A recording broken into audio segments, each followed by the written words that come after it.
Hi viewers, welcome to our channel. Jaganmohan Reddy గారు ఢిల్లీలో ధర్నా చేయబోతున్నారు. అంటే వాళ్ళ మీద జరుగుతున్న దాడులకు నిరసనగా ఈ ధర్నా అయితే ఉండబోతుంది. అయితే జగన్మోహన్ రెడ్డి గారు ఈ విధంగా ధర్నా చేయడం వెనుక ఇంకో రీజన్ ఉంది. కేవలం కాంగ్రెస్కి అలాగే ఇండియా కూటమికి దగ్గర అవ్వడం కోసమే, వాళ్ళ సపోర్ట్ కూడా పొందడం కోసమే అంటున్నారు. నిజంగా ఈ పాసిబిలిటీ ఉందా? మరి ఇప్పుడు కాంగ్రెస్ కానివ్వండి, లేకుంటే ఇండియా కూటమి సపోర్ట్ జగన్మోహన్ రెడ్డి గారు ఎందుకు కోరుకుంటున్నారు? సో ఇప్పుడు ఇదే అంశం మీద డిస్కస్ చేయడానికి ప్రజెంట్ మనతో పాటు జగదేవ్ గారు సీనియర్ జర్నలిస్ట్ ఉన్నారు. వారితో ఒకసారి మాట్లాడదాం. సార్ నమస్కారం. నమస్తే సార్, కేంద్రంలో చూసుకుంటే ఇండియా కూటమి కూడా చాలా బలం ఏర్పడింది సార్. అయితే ఇదే అదనుగా చూసుకొని జగన్మోహన్ రెడ్డి గారు ఢిల్లీ వెళ్ళి ధర్నా చేయబోతున్నారు. అది కూడా ఎన్డీఏ కూటమికి వ్యతిరేకంగా, అంటే ఇక్కడ ఉన్న ఎన్డీఏ కూటమి వ్యతిరేకంగా. కాంగ్రెస్ నుంచి సపోర్ట్ కొరకే, ఇండియా కూటమి నుంచి సపోర్ట్ కొరకే ఈ విధంగా జగన్మోహన్ రెడ్డి గారు చేస్తున్నారని చెప్పేసి ఒక ప్రచారం అయితే నడుస్తుంది సార్. ఎందుకు మరి కాంగ్రెస్ సపోర్ట్ ఆయన కోరుకుంటున్నారు? మరి అది మనం దొరుకుతుందంటారా? మీ ఒపీనియన్ సార్ దీంట్లో? ఏమోనండి, రకరకాల వార్తలు వినిపిస్తున్నాయి. మేబీ రాజకీయాల్లో ఏవైనా జరగచ్చు. అయితే కాంగ్రెస్ సపోర్ట్ కోరుకోవడానికి చాలా రీజన్స్ ఉన్నాయి.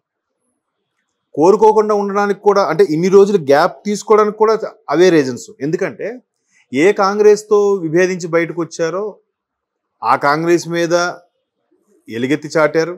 అదే కాంగ్రెస్ మీద రాజశేఖర రెడ్డి గారు ఉన్నప్పుడు అన్ని పార్టీలను పిలిచి ఏదైతే ఛానల్ పెట్టారో అదంతా సోనియమ్మ గారి దయ వల్ల నడిచింది అన్నట్టు కూడా అప్పట్లో వార్తలు వచ్చాయి.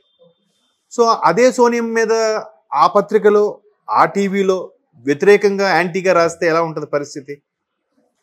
స్థానికంగా ఉండేవాళ్ళు, మేబీ లోకల్గా ఉండే లీడర్సు వాళ్ళు తెలుగు రాకపోయినా ఎక్స్ప్లెయిన్ చేస్తారుగా, అమ్మ ఇట్లా మీ మీదే ఇట్లా ఎలిగేషన్ వస్తుంది, ఇలా చేస్తున్నారు అదే. సో మొత్తానికి ఏం జరిగాయో తెలియదు, విభేదించారు, బయటకు వచ్చారు, పార్టీ పెట్టారు, తర్వాత పాదయాత్ర చేశారు, తర్వాత అప్పుడు ప్రభుత్వమో లేకపోతే నిజంగా ఈయన చేసిన తప్పిదాలో అరెస్ట్ అయ్యారు. అప్పుడు ప్రభుత్వం బలవంతంగా కేసులు ఇరికించిందని అంటున్నారు. బలవంతంగా ఇరికించితే ఏ పార్టీకి క్లియర్ అయిపోవాలి కదా.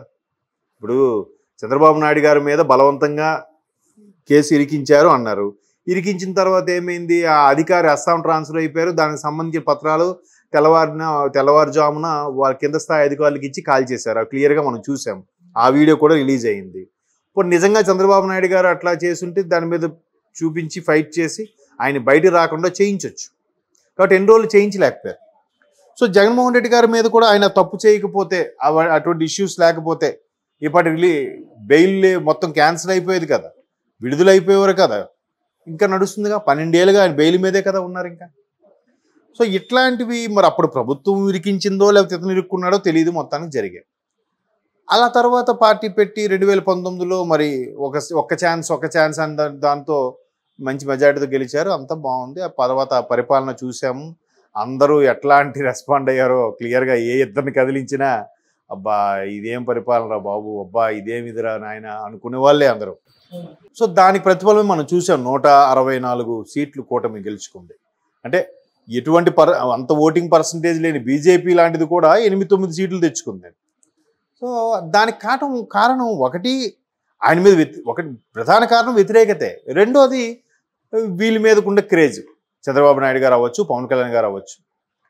సో ఇటువంటి పరిస్థితుల్లో ఆయన మరలా కూటమిలోకి వెళ్ళాలంటే బీజేపీలో కరెక్ట్గా 2 ఉన్నాయి. టీడీపీ ఉంది, జనసేన ఉంది. మరి కాంగ్రెస్లోకి వెళ్ళాలంటే ఎక్కడ పోగొట్టుకున్నామో అక్కడే గెలుచుకోవాలని అంటారు, అక్కడే సాధించుకోవాలి అని అంటారు. మేబీ అదొక్క ఆప్షనే కనబడుతుంది. బట్ దీని మీద చాలా రకాల కథలు వచ్చాయి. అవినాష్ రెడ్డి గారితో రిజైన్ చేయించేసి ఈయన ఎంపీగా అక్కడ నుంచి పోటీ చేస్తారు. సెంట్రల్కి వెళ్ళిపోతే అక్కడ ఈయన కేసుల పరంగా అవ్వచ్చు, లేదా కాంగ్రెస్ వాళ్ళతో మంతనాల కోసమైనా అవ్వచ్చు, ఇతను లాబింగ్ చేసుకోవడానికి ఈజీగా ఉంటుంది అనే వార్తలు అయితే వచ్చాయి. బట్ ఈయన మళ్ళా కాంగ్రెస్లోకి రావాలంటే రాగలడా? వస్తాడా?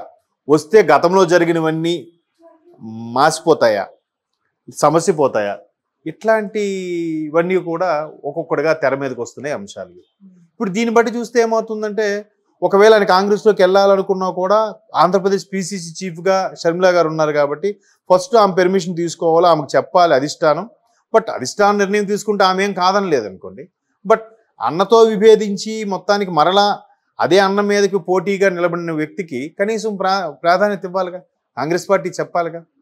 మళ్ళీ అలా చెప్పినప్పుడు కాంగ్రెస్లో ఉండే ఒక 100 మందో 110 మంది ఎంపీలు ఉన్నారు. ఇప్పుడు ఆ 110 మంది ఎంపీల్లో కూడా ఈయన ఒక ఎంపీ అవుతాడే తప్ప ఈయనకు ప్రత్యేక స్థానము అవి ఉండొచ్చు, ఉండకపోవచ్చు. ఎందుకంటే ఆల్రెడీ పోనీ పీసీసీ చీఫ్గా ఇస్తారంటే షర్మిల గారు పీసీసీ చీఫ్గా ఉన్నారు. సెంట్రల్లా గవర్నమెంట్ రాలేదు. ఎన్డీఏ కూటమిలోకి వెళ్ళడానికి ఛాన్స్ లేదు. అటు తిరిగి ఇటు తిరిగి ఎక్కడ కోల్పోయామో అక్కడే సాధించుకోవాలనే ఉద్దేశంతో ఉంటే మరలా రాజకీయాల్లో శాశ్వత శత్రుత్వం ఉండవు కాబట్టి మరలా కాంగ్రెస్లోకి వెళ్ళే అవకాశాలు అయితే ఉండొచ్చు. సో దానికోసం ఢిల్లీలో జరిగే ధర్నాని ఒక పావుగా వాడుకోవాలనుకుంటున్నారన్న వార్త నేను కూడా విన్నాను మీరు అడిగిన క్వశ్చన్లో లాగే. బట్ ఇప్పుడు పార్టీ ఘోర పరాభవం. ఇక్కడ చూస్తే ప్రతిపక్ష హోదా కూడా లేదు. అక్కడ చూస్తే ముగ్గురు నలుగురు ఎంపీలు గెలిచారు. ఇలాంటి పరిస్థితుల్లో ఈయన మీద చాలా కేసులు ఉన్నాయి. గడిచిన 5 ఏళ్ళలో కూడా చాలా జరిగాయి. ఇక్కడ ఒక్కొక్కరు కూటమిలో వాళ్ళు కూడా చాలామంది రగిలిపోయి ఉన్నారు. ఇన్ని పరిస్థితుల్లో పార్టీని ప్రస్తుతానికి కాపాడుకునే ఆలోచనలోనే ఉన్నాడు ఆయన. పార్టీని కాపాడుకోవాలంటే 2028 వరకు ఎలాగైనా లాక్కొని రావాలి. 28 తర్వాత ఎలాగో 29 ఎలక్షన్స్ ఉంటాయి కాబట్టి 28 మరలా ప్రభుత్వం అటు నుంచి ఇటు జంపింగ్లు గింపింగ్లు ఏవో ఉంటాయి కాబట్టి ఏదో పని మరలా ప్రయత్నం చేయడానికైనా ఛాన్స్ ఉంటుంది. బట్ అంతవరకు పరిస్థితి ఏంటి? గెలిచిన ఇక్కడ 11 మందిలో ఆల్రెడీ 6-7 పక్క చూపులు చూస్తున్నారు. ఎంపీల్లో కూడా ఆఖరికి మిథున్ రెడ్డి గారు లాంటి వాళ్ళు, ఏరి పెద్దిరెడ్డి గారు అబ్బాయి, అతను ఎంపీ, అతను కూడా బీజేపీలోకి వెళ్ళడానికి మొగ్గు చూపుతున్నారన్నట్టు కూడా కొన్ని వార్తలు చూసాం. ఇటువంటి పరిస్థితి నేపథ్యంలో ఆయన ఎంతవరకు ఉంటారు? ఎంతవరకు వ్యక్తుల్ని నాయకుల్ని కార్యకర్తని కాపాడుకోగలడు అనేది క్వశ్చన్ మార్క్. విజయసాయి రెడ్డి గారి అంశం మీద కూడా పెద్ద ఇష్యూ నడుస్తుంది. ఈయన తప్పించడానికే సొంత పార్టీ వాళ్ళే గోతులు తవ్వుతున్నారనే వార్తలు కూడా వస్తున్నాయి.